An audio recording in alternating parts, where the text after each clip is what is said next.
Hello future doctors, आज हम discuss करेंगे UP state quota counselling procedure और इसमें हम नीट 2024 काउंसलिंग प्रोसेस को स्टेप बाय स्टेप समझेंगे। जैसे रजिस्ट्रेशन कैसे करते हैं, रजिस्ट्रेशन का फीस कितना है, देन फिर चॉइस फिलिंग कैसे होगा, रिजल्ट आने के बाद आपको एडमिशन लेना है, फ्री एग्जिट करना है या अपग्रेडेशन का क्या प्रोसेस है, वो मैं पूरा इस वीडियो में एक्सप्लेन करूंगा। और जैसे आप देख भी सकते हैं यहाँ पे स्लाइड्स बनाए गए हैं ताकि आपको बिल्कुल सिंपल वे में ये पूरी काउंसलिंग का प्रोसेस समझ आ जाए। जैसे आपने देखा होगा भाई, जो आज नोटिफिकेशन आया है वो कितना टिपिकल है। एक तो हिंदी लैंग्वेज में है और हिंदी भी फिर टिपिकल वाली। और जब आप उसको पढ़ेंगे तो आप देखेंगे कुछ पार्ट्स यहाँ लिखे हुए, कुछ पार्ट्स वहां लिखा हुआ, कुछ वहां लिखा हुआ। पढ़ने के बाद सब कुछ क्या हो जाता है, मिक्स हो जाता है और पढ़ने के बाद ऐसे लगता है कि कुछ भी समझ नहीं आया। तो इसलिए वीडियो आपके लिए इंपॉर्टेंट है, क्योंकि यहाँ पे आप देख रहे हैं फ्लो डायग्राम्स भी बनाए गए हैं ताकि आपको बिल्कुल क्लियर कट समझ आ जाए कि हाँ भाई, इस काउंसलिंग प्रोसेस में इस स्टेप पर हमें ऐसे ऐसे स्टेप लेने, मतलब ऐसे ऐसे फॉलो करते जाना है। तो यहाँ पे आप पूरा देख सकते हैं। तो वीडियो स्टार्ट करने से पहले मैं आपको एक बार इन्फॉर्मेशन बुलेटिन तो दिखाई देता हूँ, क्योंकि इतनी प्यारी हिंदी लैंग्वेज में ये लिखा हुआ है।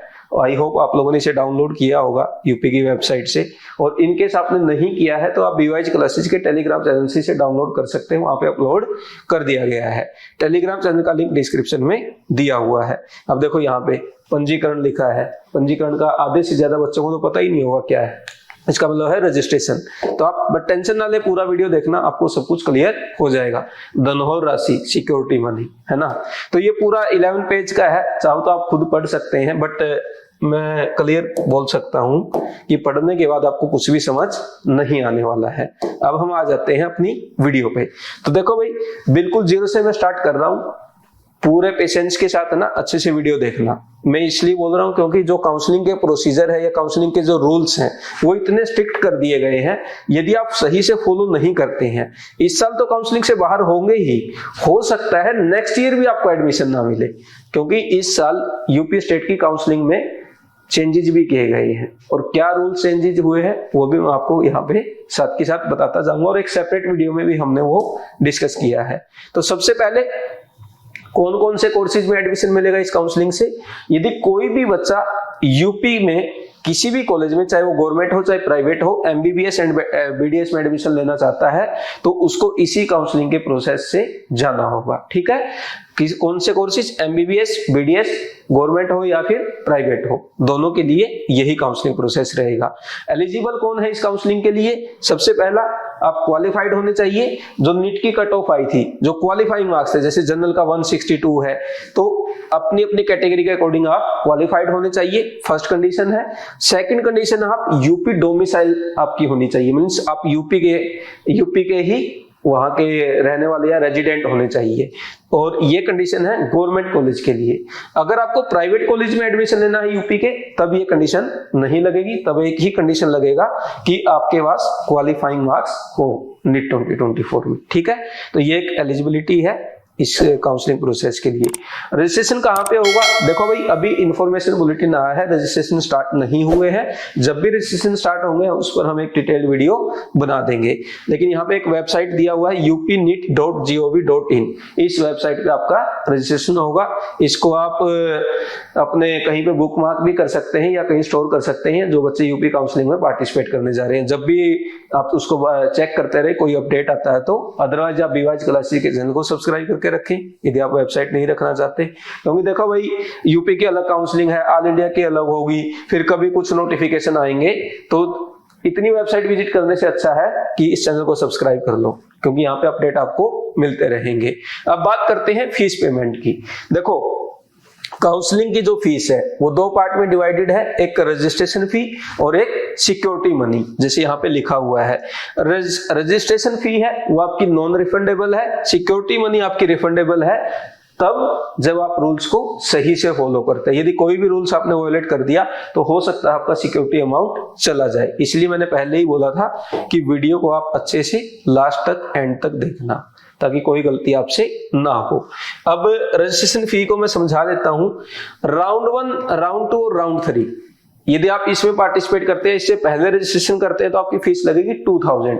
और यदि आप इन तीनों राउंड में रजिस्ट्रेशन नहीं किए हैं, आप कहीं लास्ट में जाकर स्टे राउंड के लिए रजिस्ट्रेशन करते हैं तो फीस लगेगा आपका 1000 रुपीज। अब यहाँ पे कोई कैटेगरी वाइज कुछ फीस नहीं है, चाहे आप जनरल है, चाहे ओबीसी है, चाहे एससी है, चाहे एसटी है, आपकी फीस क्या लगने वाली है जो आपके सामने लिखा हुआ है, 2000 for round 1, round 2, round 3 and 1000 for stay round.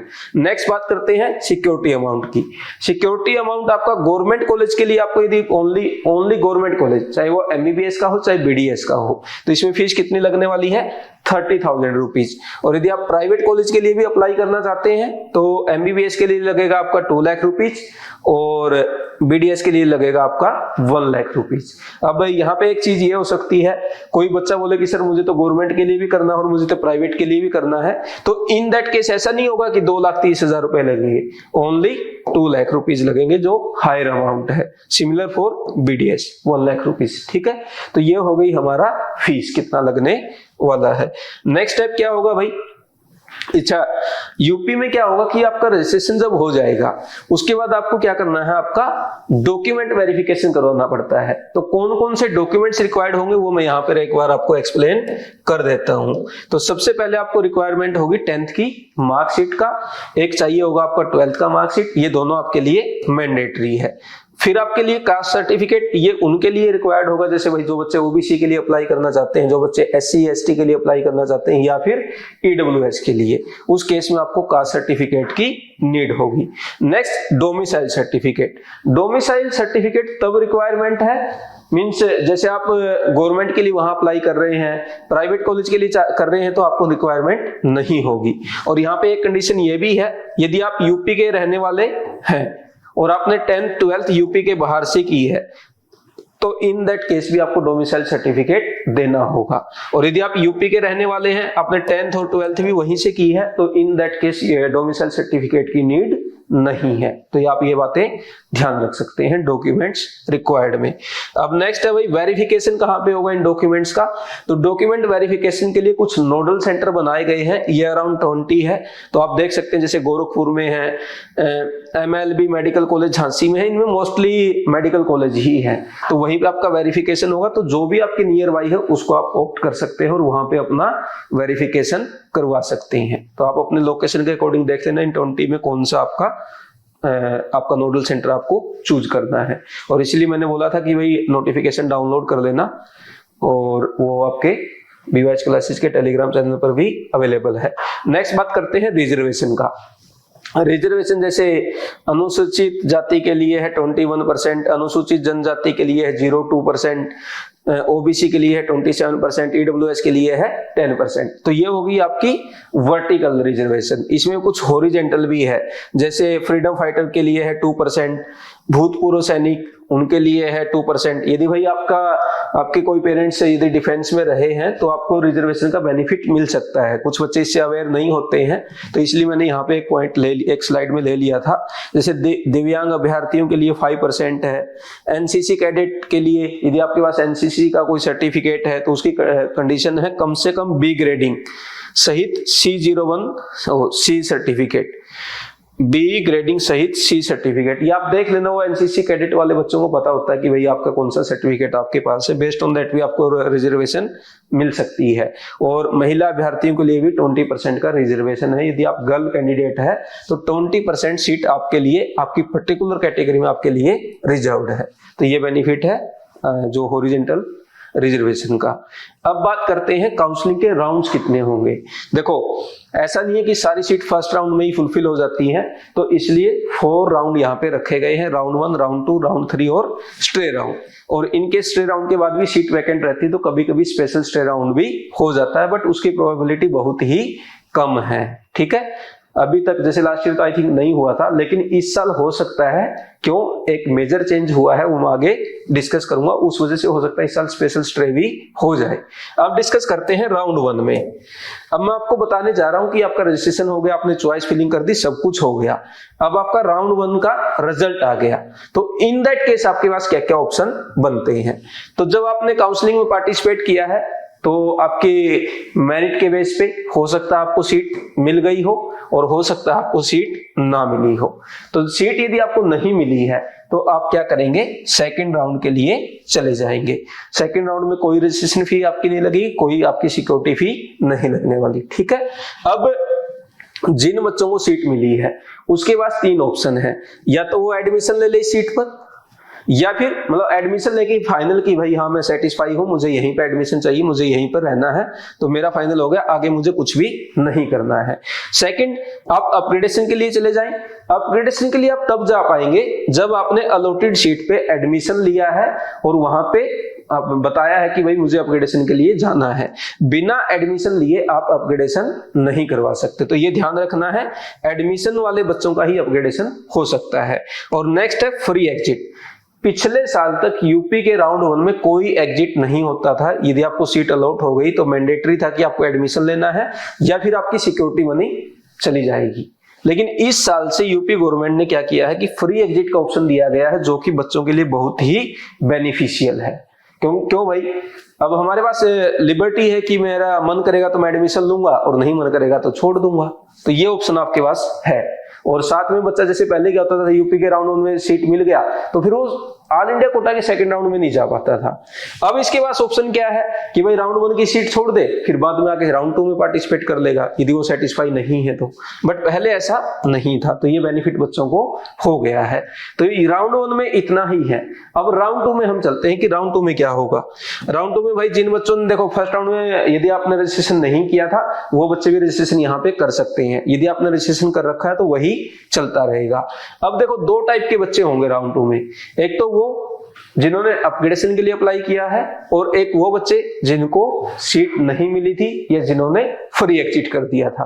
तो इन स्टूडेंट के बारे में हम नेक्स्ट पेज पे बात करेंगे, पहले इनकी बात कर लेते हैं जिन्होंने अपग्रेडेशन के लिए अप्लाई किया था। अब देखो जिन्होंने अपग्रेडेशन के लिए अप्लाई किया था तो उनके पास 2 ऑप्शन है, या तो उनकी सीट अपग्रेड हो गई होगी, मतलब उनको नया सीट मिल गया होगा, तो नई सीट पे वो क्या करेंगे, एडमिशन ले लेंगे और बोल देंगे भाई अब आ गया एडमिशन, आगे हमें कुछ भी काउंसलिंग में नहीं जाना है, मतलब हमारी काउंसलिंग कंप्लीट हो गई, मैं सेटिस्फाई हूं, इस सीट पर मेरा फाइनल एडमिशन हो गया। दूसरा क्या हो सकता है, जो नई सीट है, हो सकता है बच्चे को ये लग जाए यार ये सीट तो मतलब पहले वाली से भी घटिया मिल गई, मेरे को कुछ गड़बड़ हो जाए, या फिर हो सकता है उसको ऑल इंडिया कोटा में कोई दूसरी सीट मिल गई हो, उसने यहाँ पे एडमिशन ले लिया हो, है ना, या वो तो रिजल्ट बाद में आएगा, कुछ भी रीजन हो सकता है, मतलब ये है यार पॉइंट, मतलब उसने एडमिशन नहीं लिया। तो इन दैट केस क्या होगा, जो आपने सिक्योरिटी डिपॉजिट की थी वो चली जाएगी। ठीक है, आपने अपग्रेडेशन के लिए अप्लाई किया, नई सीट मिल गई, एडमिशन ले लिया तो अच्छी बात है, नहीं लिया तो आपकी सिक्योरिटी जब्त हो जाएगी। ठीक है, ये पॉइंट है। नेक्स्ट, यदि आपको सीट नहीं मिली, आपने अपग्रेडेशन के लिए अप्लाई किया था लेकिन सीट नहीं मिली, तो इन दैट केस जो आपकी राउंड 1 की सीट थी वो आपके लिए रिजर्व्ड रहेगी, आप वहां पे जाके एडमिशन ले सकते हैं, या फिर आप फर्दर आप अपग्रेडेशन के लिए अप्लाई कर सकते हैं, जो इस साल नया रूल आया है वो मैं आगे डिस्कस करने वाला हूं। ठीक है, अभी तक आई थिंक आपको सब कुछ समझ आते जा रहा है, और इनकेस थोड़ा टिपिकल लग रहा है या डिफिकल्ट लग रहा है तो आप वीडियो को थोड़ा सा रिवाइज कर करके देख लें, वीडियो को 2 बार देख लें, क्योंकि भाई ये काउंसलिंग का प्रोसीजर है ही ऐसा, तो हम क्या कर सकते हैं, वो बनाया इतना कॉम्प्लेक्स है। आई थिंक इससे कॉम्प्लेक्स तो केमिस्ट्री फिजिक्स नहीं होगा, इन्होंने इतना ऐसा बना रखा, उस राउंड में ये, इस राउंड में ये, और वो ये तो आपको फ्लो डायग्राम में है, यदि आप इनका नोटिफिकेशन पढ़ोगे तो कुछ भी क्लियर नहीं होगा, है ना। अब नेक्स्ट डिस्कस करते हैं वो स्टूडेंट जिनको राउंड 1 में कोई सीट नहीं मिली थी या जिन्होंने फ्री एग्जिट कर दिया था। अब क्या हुआ होगा, हो सकता है उनको सीट मिल गई हो या फिर सीट ना मिली हो। जिनको सीट नहीं मिली है वो तो क्या करेंगे, नेक्स्ट राउंड के लिए चले जाएंगे, इसमें कोई ज्यादा सोचने वाली बात नहीं है, या फिर अपने ऑल इंडिया कोटा में पार्टिसिपेट करते रहेंगे। अब जिनको सीट मिल गई है वो क्या करेंगे, एडमिशन ले लेंगे और भाई अपना हो गया खत्म, अब हमें कुछ भी नहीं करना है, या फिर वो क्या करेंगे, अपग्रेडेशन के लिए चले जाएंगे। अब देखो इससे पहले मॉप अप राउंड में कोई अपग्रेडेशन का ऑप्शन नहीं था, लेकिन इस साल काउंसलिंग में रूल चेंज किए गए हैं यूपी में, और मॉप अप राउंड में भी अपग्रेडेशन का ऑप्शन दिया गया है। मींस राउंड 1 और राउंड 2 में यदि आपको सीट मिली है, आपने एडमिशन ले लिया है, तो आप मॉप अप राउंड तक अपग्रेडेशन करवा सकते हैं, जैसा ऑल इंडिया कोटा की काउंसलिंग में पिछले साल हुआ था। तो इस साल से ये यूपी में भी अप्लाई हो गया है, तो ये भी एक बच्चों के लिए बहुत अच्छी बात है कि उनके पास ऑप्शन अब खुले हुए हैं, कोई ऑप्शन उनका लिमिट नहीं हुआ है कि भाई राउंड 1 में सीट ले ली। पहले क्या था, राउंड 1 राउंड 2 में ले लिया, मॉपअप राउंड में उसके पास कोई ऑप्शन नहीं था। तो कई बार ये होता था मॉपअप राउंड की सीट है ना, जो बच्चे ने रिस्क लिया है या जिसको पहले सीट नहीं मिली है, तो लो रैंक वाले को भी अच्छा कॉलेज मिल जाता था। तो इस साल इसकी प्रोबेबिलिटी थोड़ी सी कम हो जाएगी। तो जिन बच्चों की रैंक थोड़ी पीछे होती थी और जिनको अच्छे कॉलेज मिल जाते थे, उसकी प्रोबेबिलिटी थोड़ी सी कम रहेगी। तो ये है। और थर्ड राउंड में थोड़ी सी सीट वैकेंट ज्यादा आ सकती है, लेकिन उसका कोई ज्यादा बेनिफिट नहीं होने वाला है, क्योंकि राउंड 1 और राउंड 2 के बच्चे अपग्रेडेशन के लिए अप्लाई करेंगे ही। लेकिन ये अच्छी बात है कि भाई डिजर्विंग बच्चा ही अच्छे कॉलेज में जा रहा है ना। पहले क्या होता था, जिसने रिस्क ले लिया उसको अच्छा कॉलेज मिलेगा, लेकिन अब क्या होगा, जिसकी रैंक अच्छी है वही अपग्रेड करा के अच्छे कॉलेज में जाएगा। ठीक है, फिर भी अच्छा तो भाई एटलीस्ट बच्चों के लिए कोई बाउंडेशन नहीं है ना, ये एक अच्छी बात है। अब रिजाइन फ्रॉम राउंड 2 सीट, एक था सीट लिया, सीट मिली और एडमिशन नहीं लिया, वो एक अलग चीज थी। लेकिन ये क्या है, रिजाइन, मतलब आपको सीट मिली थी, आपने एडमिशन भी लिया है, लेकिन कॉलेज जाके आपका मन नहीं लगा, या जो भी आपके माइंड में चेंज हो गया कि भाई अपने को यहां नहीं रहना, अपने को रिजाइन करना है, तो आपके पास रिजाइन करने का भी ऑप्शन है राउंड 2 में। और वो कब तक है, 2 days before third round choice filling. Means mopup round की जो चॉइस फिलिंग का शेड्यूल होगा उसके 2 दिन पहले तक। फॉर एग्जाम्पल मान लीजिए राउंड 3 की चॉइस फिलिंग स्टार्ट होनी है 24 जुलाई से और 11 बजे होनी है, तो आपको 2 दिन पहले करना है, मतलब 22 जुलाई को 11 बजे तक आप अपना रिजाइन कर सकते हैं। ये आपके पास ऑप्शन है। और इसमें क्या होगा, आपकी सिक्योरिटी चली जाएगी यदि आप सेकेंड राउंड की सीट से रिजाइन कर देते हैं। तो ये हो गया हमारे पूरे राउंड 2 का कंप्लीट प्रोसीजर। अब आगे चलते हैं राउंड 3 में क्या होने वाला है। अब जैसे मैंने कहा था कि भाई इस साल अपग्रेडेशन का एक नया फीचर आया है राउंड 3 में, तो यहाँ पे भी 2 टाइप के बच्चे होंगे, जिन्होंने अप्लाई किया है अपग्रेडेशन के लिए और जिनको पहले कोई सीट नहीं मिली थी या जिन्होंने किसी रीजन की वजह से एग्जिट कर दिया था या रिजाइन कर दिया था। तो उनकी बात हम नेक्स्ट पेज पे करेंगे। पहले बात कर लेते हैं जिन्होंने अपग्रेडेशन करवाया है। अब जिन बच्चों ने अपग्रेडेशन के लिए अप्लाई किया है, हो सकता है उनको नई सीट मिल जाए। नई सीट पे क्या होगा, एडमिशन ले लिया और आगे कोई काउंसलिंग नहीं करवानी, या फिर एडमिशन नहीं लिया, मींस नई सीट मिली है तो उन्होंने छोड़ दी, किसी भी रीजन की वजह से उन्होंने एडमिशन नहीं लिया। इन दैट केस क्या होगा, उसकी सिक्योरिटी मनी चली जाएगी, सिक्योरिटी मनी रिटर्न नहीं होगी। ठीक है। अब यदि उसको सीट ही नहीं मिली नहीं, तो फिर क्या होगा, जो पहले की सीट थी वो उसकी रिजर्व रहने वाली है। ये सेम वैसा ही है जैसा हमने पीछे डिस्कस किया। अब बात करते हैं राउंड 3 में जिनको अभी तक सीट नहीं मिली थी या जिन्होंने छोड़ दी थी, उसके साथ क्या हो सकता है, वही नई उसको सीट मिल गई और उसने एडमिशन ले लिया, आगे कोई भी काउंसलिंग नहीं करवाना, या फिर उन्होंने एडमिशन नहीं लिया, एडमिशन नहीं लिया तो फिर वही सेम चीज हो जाएगी कि उसकी सिक्योरिटी जब्त हो जाएगी। उसके अलावा जिन बच्चों को सीट नहीं मिली वो क्या करेगा, भैया तो स्ट्रे वैकेंसी में चला जाएगा, या स्टेट कोटा मैंने गलती से लिख दिया, स्टेट कोटा काउंसलिंग तो चल ही रही है, वो स्ट्रे राउंड में चला जाएगा या ऑल इंडिया कोटा में जाके देखेगा या फिर अपना ड्रॉप का प्लान करेगा। ठीक है, वो उनके लिए है, वो उस पर डिपेंड करता है उसके बच्चे के माइंड में क्या चल रहा है। अब नेक्स्ट, सिमिलरली यहाँ पे भी रिजाइन का ऑप्शन दिया गया है। जैसे राउंड 2 से आप रिजाइन कर सकते थे, राउंड 3 से भी रिजाइन आप कर सकते हैं, लेकिन यहाँ पे थोड़ी सी कंडीशन टिपिकल है। भाई पहला कंडीशन क्या है, स्ट्रे राउंड से 2 दिन पहले, ये सेम वैसा ही है जैसे राउंड 2 की सीट से था, लेकिन यहाँ पे आपकी सिक्योरिटी के साथ साथ और भी बहुत कुछ जाने वाला है। यदि आपने गवर्नमेंट कॉलेज में एडमिशन लिया था तो आपके ट्यूशन की 100% फीस भी जा सकती है। मींस सिक्योरिटी तो 30,000 तो जाएगा ही, उसके साथ में मान लीजिए कॉलेज की फीस 50,000 थी, तो आपको टोटल लॉस हो जाएगा 80,000 का, मतलब जो आपने फीस दी थी वो रिटर्न नहीं मिलेगी, ये है इसका मतलब। और यदि आपने प्राइवेट में लिया था तो प्राइवेट कॉलेज में जो भी आपकी ट्यूशन फी लगी थी उसका 50% जब्त हो जाएगा। तो ये है आपका रिजाइन फ्रॉम थर्ड राउंड। अब डिस्कस करते हैं नेक्स्ट राउंड का, बट उससे पहले एक इंपॉर्टेंट पॉइंट है कन्वर्जन एल्गोरिथम। मतलब राउंड 3 में कुछ सीट खाली रह जाती हैं, जैसे SC PWD का, ST का या SC कैटेगरी का, किसी भी कैटेगरी का, तो वो कैसे कन्वर्ट होगा वो मैं आपको एक बार बता देता हूं। यहाँ पे जैसे ST की यदि कोई PWD की सीट खाली रह गई या फिर ST की एक्स डिफेंस में रह गई या फ्रीडम फाइटर में रह गई, तो वो कन्वर्ट किस में हो जाएगी, ST में। मींस हॉरिजॉन्टल रिजर्वेशन की जितनी भी सीट है वो रिस्पेक्टिव कैटेगरी में चेंज हो जाएगी। ST PWD की ST में, SC PWD की SC में, UR PWD की UR में।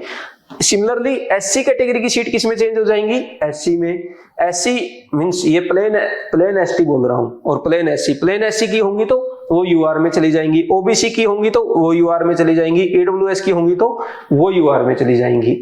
मतलब जब हमारा स्ट्रे राउंड आएगा तो किसी भी कैटेगरी की यदि सीट वैकेंट है वो यूआर में चली जाएंगी, चाहे वो ओबीसी की थी, चाहे ईडब्ल्यूएस की थी, चाहे एससी की थी, चाहे एसटी की थी। लेकिन इन्हीं की पीडब्ल्यूडी की सीट है या डिफेंस की है या हमारी फ्रीडम फाइटर की है या एनसीसी की है, वो सारी किसमें जाएगी? उनकी रिस्पेक्टिव कैटेगरी में। तो थोड़ा सा बेनिफिट स्ट्रे राउंड में यूआर वाले बच्चों को हो सकता है, ठीक है, क्योंकि वहां पे थोड़ा सा ये वाली सीटें खत्म हो गई है, ठीक है। अब डिस्कस करते हैं final round, stray vacancy round. तो स्ट्रे वैकेंसी राउंड में फ्रेश रजिस्ट्रेशन हो सकता है, यदि आपने राउंड 1, राउंड 2, राउंड 3 में नहीं किया तो आप डायरेक्ट स्ट्रे राउंड में भी कर सकते हैं। हो सकता है कुछ बच्चे ऑल इंडिया कोटा में पार्टिसिपेट कर रहे हो, पहले वहां का देखना चाह रहे हो, तो वहां का होने के बाद वो यहाँ आ गए हो तो वो कर सकते हैं, कोई दिक्कत नहीं है। एलिजिबल कौन नहीं है? जिन बच्चों को राउंड 1, राउंड 2, राउंड 3 में सीट मिली और जिन्होंने एडमिशन ले लिया है वो एलिजिबल नहीं है। और वो बच्चे भी एलिजिबल नहीं है जिन्होंने क्या किया था, कोई सीट मिली थी बट छोड़ दी थी, वो बच्चे भी यहां पर एलिजिबल नहीं रहेंगे। तो ये कंडीशन हमारी स्ट्रे राउंड की रहने वाली है। अब स्ट्रे राउंड में यदि सीट अलॉट हो जाती है बच्चे को और अगर नहीं हुआ तो फिर उसके पास अदर ऑप्शन है भाई, यदि कोई स्पेशल स्ट्रे राउंड चल रहा है या किसी दूसरे स्टेट में एलिजिबल कहीं बच्चों को दिया जा रहा है मौका, तो वहां जाके वो पार्टिसिपेट कर सकता है। या फिर आगे यदि उसका एमबीबीएस या डॉक्टरी बनने का प्लान है तो वो अपना यहाँ पे ड्रॉप का भी प्लान बना सकता है। तो अगर ऐसा कोई बच्चा है जिसको लग रहा है भाई हमारे को कॉलेज नहीं मिलेगा, अभी बीवाइज क्लासेस पर रैंकर बैच 2.0 लॉन्च कर दिया गया है, आप केमिस्ट्री के लिए उसे फॉलो कर सकते हैं। अब स्ट्रे राउंड में यदि सीट मिल गई तो उसको एडमिशन लेना है और अपना आगे का प्रोसेस कंप्लीट करना है। और अगर वो एडमिशन नहीं लेता है तो यहाँ पे तो बहुत बड़ी कहानी हो जाएगी बच्चे के साथ। सिक्योरिटी मनी तो उसका जाएगा ही, साथ में उसको डिबार कर दिया जाएगा 1 साल के लिए। मतलब वो अगले साल भी एडमिशन नहीं ले पाएगा यूपी के स्टेट कोटा काउंसलिंग में। मींस यदि स्ट्रे राउंड में कोई सीट मिल गई और आपने छोड़ दी तो आप अगले साल के लिए भी बैन हो, बेशक आपके 720 में से 720 मार्क्स भी रहे। तो ये एक बड़ा ही स्ट्रॉन्ग या बड़ा ही स्ट्रिक्ट रूल है जो स्ट्रे राउंड में इन्होंने अप्लाई किया है। तो इसका आपको ध्यान रखना है। और जैसे मैंने बताया था, इस साल उन्होंने जो पिछले साल स्ट्रे राउंड की सीट छोड़ के आए हैं उनको भी पार्टिसिपेशन के लिए मौका नहीं दिया है। और यदि आप स्ट्रे राउंड से रिजाइन करते हैं, सिक्योरिटी जाएगी, डिबार हो जाएंगे, और गवर्नमेंट कॉलेज में यदि आपने एडमिशन लिया था उसको छोड़ दिया है तो 100% फीस आएगी जैसे आपकी मॉपअप राउंड में जाने वाली है। और प्राइवेट में भी क्या होगा, 100% फीस यहाँ पे भी आपकी चली जाएगी। वो मॉपअप राउंड में 50% ही था। तो ये आपको ध्यान रखना है। स्ट्रे राउंड में आप तभी पार्टिसिपेट करना जब आपको श्योर हो कि भाई जो भी सीट मिल जाएगी वहां पे मैं एडमिशन ले ही लूंगा। यदि आप एडमिशन नहीं लेंगे तो इस साल की तो फीस वगैरह सब जाने वाला है, अगले साल से भी 1 साल के लिए आप बाहर हो जाएंगे। मतलब 2 साल का एक साथ आपका काम हो जाएगा, ठीक है। तो ये हमारा हो गया पूरा काउंसलिंग का process. UP state quota counselling को मैंने बिल्कुल सिंपल वे में समझाने की कोशिश की है, क्योंकि भाई आप जब पढ़ोगे ना तो आपको समझ आ जाएगा वो कितना टिपिकल है। हो सकता है अभी वीडियो देख रहे हो तो लगा हुई इसमें तो कुछ भी नहीं था या बहुत ही आसान था, है ना। बट जब आप इंफॉर्मेशन बुलेटिन पढ़ेंगे तब आपको लगेगा कि हाँ ये कितना टिपिकल है। तो हमने ये ट्राई किया है जितना सिंपल हो उसके, जितना मतलब इजी लैंग्वेज में मैं एक्सप्लेन कर सकूं, मैंने वो कोशिश की है। और साथ में एग्जांपल देने की भी कोशिश की है। तो आई होप आपको समझ आया होगा। फिर भी आपको कोई डाउट है आप कमेंट करके पूछ सकते हैं। इसके अलावा यदि आपको लगता है कि यार मेरे से मुझे काउंसलिंग में काफी प्रॉब्लम आ रही है या मुझे नहीं समझ आता है, मैं फर्स्ट टाइम कर रहा हूं, तो आप बीवाइज क्लासेस की पर्सनल काउंसलिंग गाइडेंस भी ले सकते हैं। उसके लिए आपको इस नंबर पे कॉल करना होगा, वो आपको पूरी इंफॉर्मेशन दे देंगे। काउंसलिंग गाइडेंस में हम आपको पूरे एक स्टेप पे बताएंगे कि आपके रैंक के अकॉर्डिंग क्या बेटर है, ऑल इंडिया कोटा बेटर है या स्टेट कोटा बेटर है, या स्टेट कोटा में हम कौन से राउंड में जाएंगे, या फिर हमें कैसे बचना है इनके काउंसलिंग प्रोसेस से जो इतने बड़े स्ट्रिक्ट रूल बना दिए गए हैं। तो उन सब में हम हेल्प करते हैं। उसके लिए आप इस नंबर पे कॉल करके बात कर सकते हैं। और ये वीडियो अच्छा लगा तो इसे लाइक करें, शेयर करें। और इसके अलावा एक 400+ कॉलेज का कट ऑफ जो कोर्स हमने बनाया है वो बीवाइज ऐप पर अवेलेबल है। यदि आपको अपने कॉलेज का कट ऑफ देखना है तो वहां से भी हेल्प आप ले सकते हैं। उसका प्राइस है 499, वो आप ज्वाइन कर सकते हैं। और इस वीडियो को अपने फ्रेंड के साथ जरूर शेयर करें, क्योंकि भाई काउंसलिंग प्रोसेस काफी टिपिकल है और कोई भी गलती छोटी सी भी हो गई तो आप बाहर हो सकते हैं। तो आपके फ्रेंड के साथ ऐसा ना हो तो आप उनके साथ शेयर करें वीडियो। और चैनल को सब्सक्राइब करके रखें। Thank you very much.